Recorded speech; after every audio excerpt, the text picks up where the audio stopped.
This is the release sequence, helping you to release emotions and release tension in the body. And we're going to start off with cobbler's pose, also known as butterfly posture, so bringing the feet together and knees out to the side. And you'll find in yoga that certain traditions have different names for different things. So the feet are together, knees out to the side, and different people have different stiffnesses here. You might find your knees up under your armpits. That's perfectly normal, especially for guys.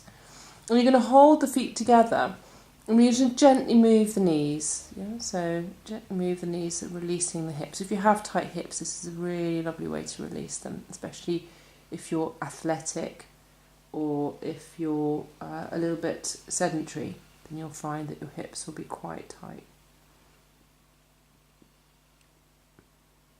And if you've been sitting a lot, your lower back hurts, this could be helpful for that as well. And this prepares us for the next position, which is very much a hip opener, and is the pigeon posture. So we're going to come into pigeon by coming onto our knees and then slipping your right leg forwards across the body. That's it. And where the right foot goes very much depends on your flexibility. So Jack's quite flexible for a man, and he brings his heel all the way to the left hip. That's ideal, but you might need to bring yours a little bit lower. See how it goes. And the right knee is just at the edge of the right side of the mat. And we bring the left hip nice and low, and the elbows down to the floor. And make sure that the left leg doesn't shoot out to the left, but it goes straight back behind you. Keeping the hips parallel, so both hips are at the same level towards the ground. And then if you feel ready, you can bring your hands to the floor and lift your chest up. And this would be a release for the front of the body, so particularly around the hip region. Some people like to put something soft underneath their front leg. So stepping back into downward dog from this position, so curling the toes behind you, lifting up the hips, bringing down to dog, and then coming over to the other side.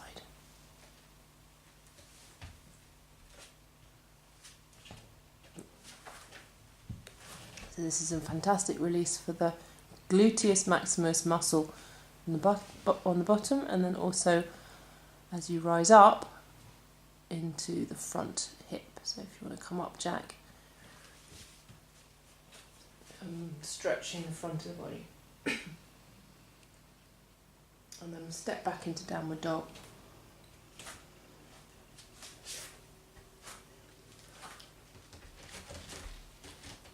Fantastic. And from this position we can come into the lunge. So stepping forward with one leg, come into the lunge. And again, you can choose to put the knee down onto the floor or have it up. So Jack is actually athletic, so he prefers to do a strong posture. And he has an Ashtanga practice, so this is the kind of position that he'd like, but if you want to bring your knee down, that's perfectly possible. Now bring the left foot forwards and swap sides. This position again helps you release through the hip and also through the back of the foot. The back of the foot holds fascia for the whole of the body, so we start to release the foot, we release the lower back and all the rest of the body as well. And from this position we're going to come into crescent moon, so you can just drop the knee down onto the floor actually from here, and we'll do the other side in a minute. Flatten your foot behind you and come up into crescent moon, so palms at your heart space, and then lift your palms up above you on your head towards the ceiling, and then dip your head back. And this is the crescent moon posture, because the back from the tips of the fingers to the tip of the toes looks like the shape of a crescent moon. And this stretches the front of the body, the hips, the chest, the tummy. And if you're more flexible than Jack, you could even stretch, the front of the neck and the lower part of the arms as well. But this is looking very good. Bring your hands to either side of the front foot and let's swap sides for the crescent moon.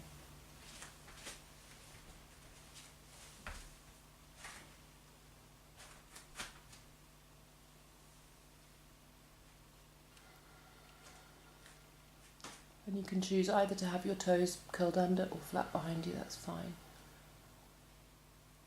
And you can even choose to lift the knee up in this position if that's something that you want to try, but it's quite hard.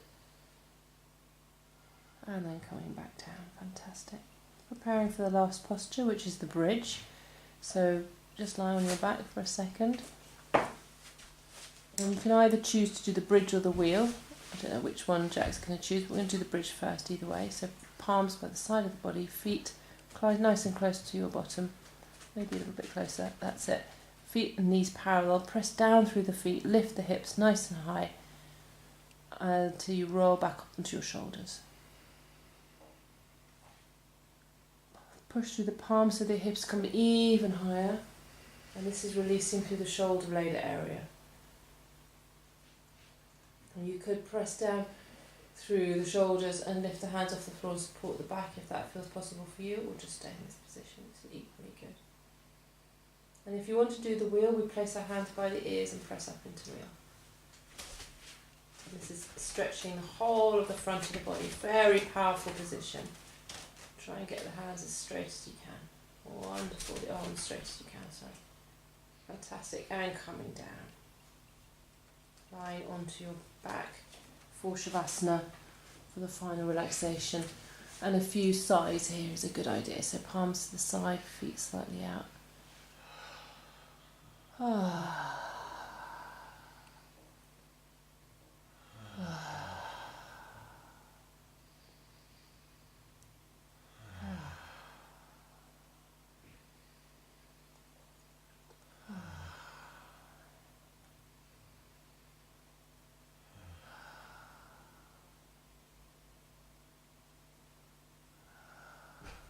And then finishing off with your relaxation. Take the time you need for this relaxation.